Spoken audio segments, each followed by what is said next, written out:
एक बार की बात है, कई सालों पहले सोनापुर गांव में एक भयानक हवेली थी, जिसके बारे में तरह तरह की अफवाहें फैली थी। हर किसी का मानना था कि उस हवेली में कोई चुड़ैल का साया है। काफी बार गांव वालों को वहां पर चुड़ैल के होने का एहसास भी हुआ था। एक बार गांव के लोग गांव के चौराहे पर बैठकर सभी हवेली के बारे में बात कर रहे थे। अरे भैया, हवेली में भूत का साया है। मैंने खुद पेड़ों से फूलों को उड़ते हुए खुद हवेली में जाते हुए देखा है। अरे नहीं कर लो भैया, वहाँ भूत का नहीं, वहाँ पर चुड़ैल का साया है। मैंने 2 पायलों की आवाज सुनी है। अरे सुनील चचा, भूत चुड़ैल नहीं, वहाँ तो राक्षस है, राक्षस। मैंने देखा, मेरी गाय का दूध अपने आप निकलकर बर्तन में चला गया भैया, और फिर बर्तन हवेली में।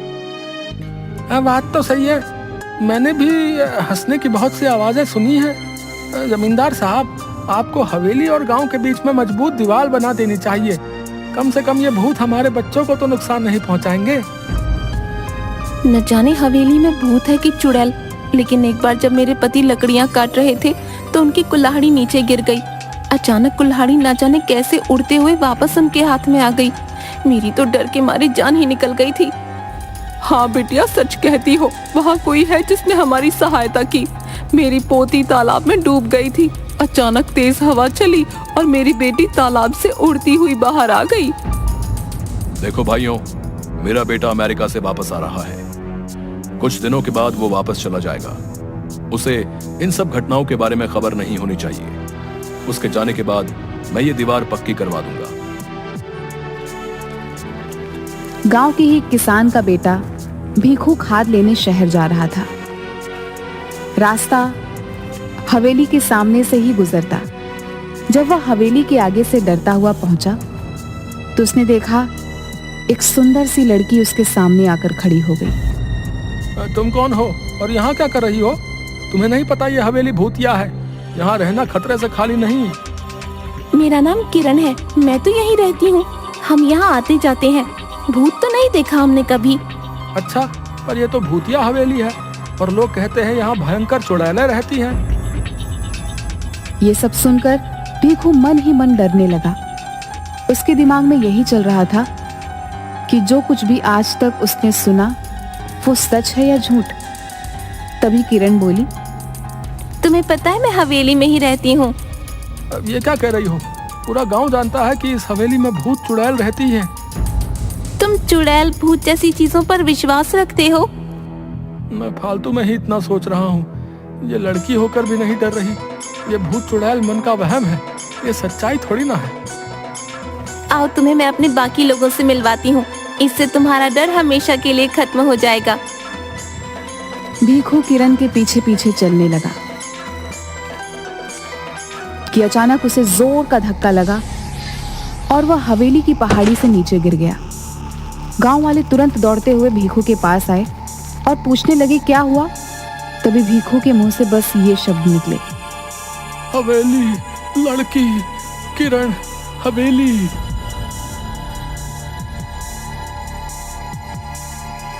अब तो गांव में डर का भयानक माहौल बन गया था। सबको विश्वास हो गया था कि हवेली में किसी किरण नाम की चुड़ैल का साया है, जिसने भीखू को मार दिया है। इस घटना के अगले दिन ही जमींदार साहब का बेटा राजेश अपने दोस्त मयंक के साथ गांव आ रहा होता है। हे भगवान, शाम हो गई है, हवेली के आगे से गुजरना होगा।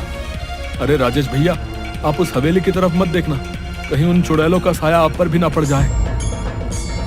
अरे राजेश, ये तेरा ड्राइवर क्या कह रहा है? चुड़ैलों का साया? गांव के अंधविश्वासों का तो अपना ही मजा है। अरे ड्राइवर भैया, आप चुपचाप गाड़ी चलाओ ना, ये सब अंधविश्वास है, हम सब ये नहीं मानते। भैया, आज तक इस भूतिया हवेली में कोई एक रात नहीं गुजार पाया। बड़े बड़े लोग आए और बड़े बड़े दावे किए और फिर हार मानकर चले गए।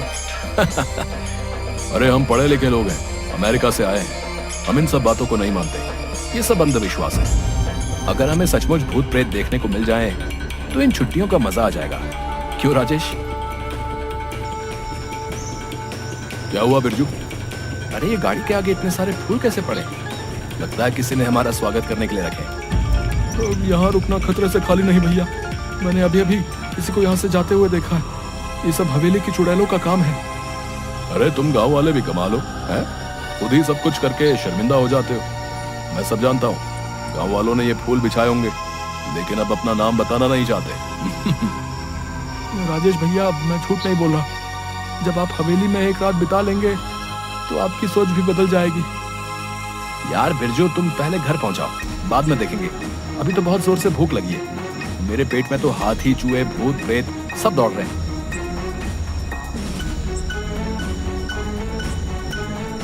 कुछ ही देर में दोनों दोस्त घर पहुंच जाते हैं और आराम से सो जाते हैं। अगले दिन जब वह गांव घूमने जाते हैं तो फिर गांव वाले उन्हें हवेली के पास जाने से मना करते हैं। आखिरकार गांव वालों की सोच को बदलने के लिए राजेश और मयंक उस हवेली में एक रात बिताने का फैसला करते हैं। ये मैं क्या सुन रहा हूँ राजेश? तुम हवेली में जाना चाहते हो? अरे तुम्हारा दिमाग तो ठीक है। मैं तुम्हें कभी इसकी आज्ञा नहीं दूंगा। पिताजी, हम अमेरिका से पढ़कर आए हैं। हम ऐसे अंधविश्वासों को नहीं मानते। वैसे भी वो हवेली बहुत पुरानी है। हम उसे हेरिटेज होटल बनाना चाहते हैं। करोड़ों की प्रॉपर्टी है। अरे चाचा जी, हो सकता है इस हवेली में कुछ लोगों ने कब्जा करने के लिए इस तरह की अफवाहें उड़ाई हों। हम हमेशा के लिए इन सब का समाधान कर देंगे। ठीक है, अगर तुम लोग नहीं मानते तो जाओ, लेकिन अपने साथ 2 गार्ड, बंदूक और सुरक्षा का सारा सामान साथ ले जाओ।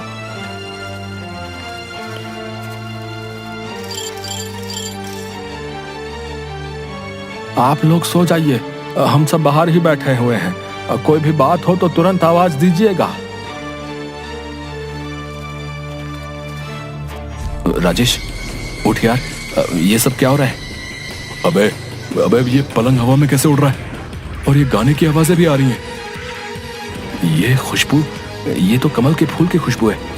लेकिन इस पुरानी हवेली में कमल का फूल कहां से आया? इतनी मीठी आवाज तो सिर्फ परियों की हो सकती है, भूत और राक्षस की नहीं। या फिर हम लोगों को डराने के लिए ये किया जा रहा है।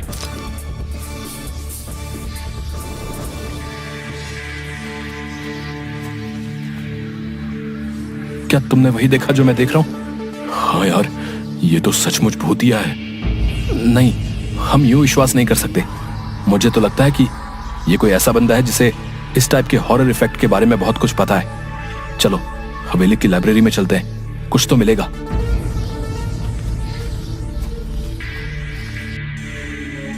ये किताब दूसरी दुनिया की परियों की है, जो कभी कभी उस दुनिया से इस दुनिया में घूमने आया करती थी। 150 साल पहले यह हवेली उन्हीं परियों का अतिथि गृह हुआ करता था, जहां पर वे अपना समय बिताने आया करती थी।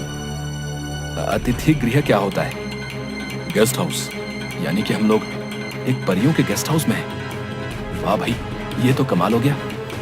मेरा ख्याल है हमें बिना आवाज किए चुपचाप देखना चाहिए कि असलियत क्या है, क्योंकि अभी तक हमें परियां नजर नहीं आई हैं।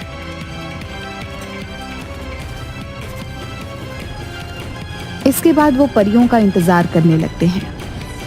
तभी अचानक उनके सामने जादुई संगीत बजने लगता है और बहुत सारी परियां सामने प्रकट हो जाती हैं। मैं हुस्न परी हूँ। हमारे घर में आपका स्वागत है मानव मित्रों।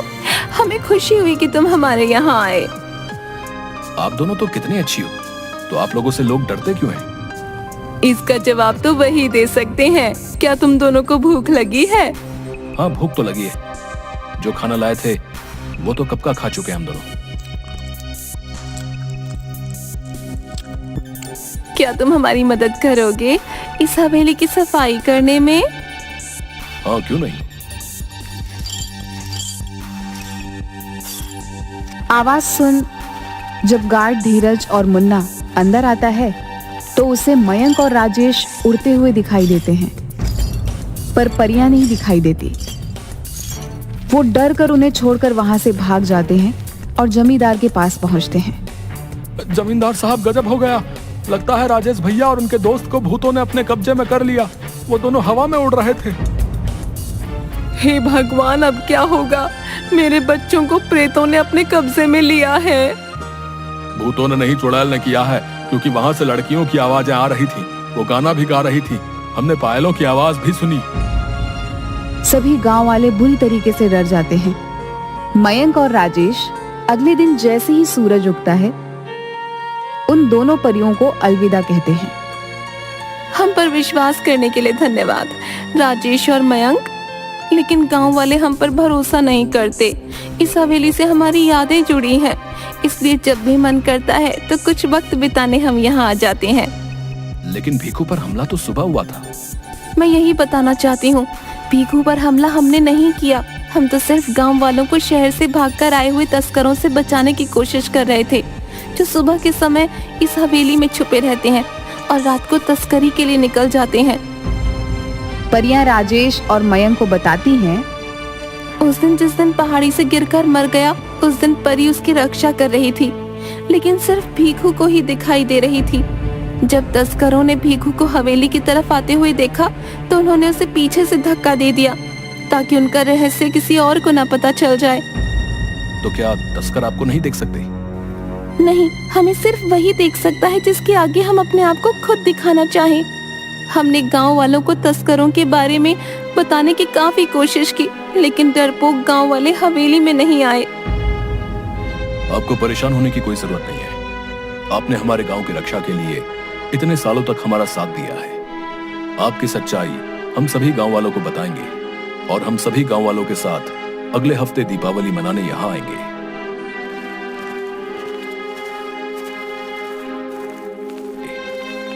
राजेश और मयंक सारी कहानी सबको बताते हैं। पुलिस को तस्करों की सूचना दे दी जाती है। पुलिस छापेमारी करती है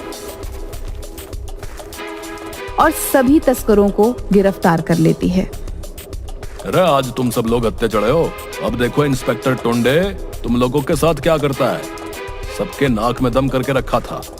थानेदार साहब धन्यवाद वक्त से आने के लिए। आप इन सबको कड़ी से कड़ी सजा दिलवाइएगा। इन्होंने भीखू की हत्या भी की है। अरे ले चलो रे इन सबको गाड़ी में भर के।